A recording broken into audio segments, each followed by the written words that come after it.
The Genius Shield. How long does it take to set up?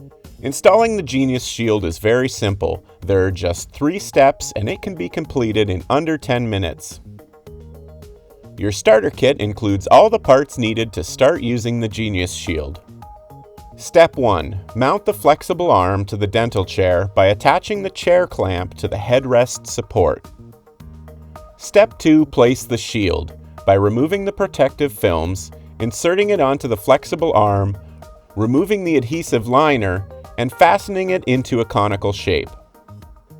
Step 3. Connect to the chairside suction.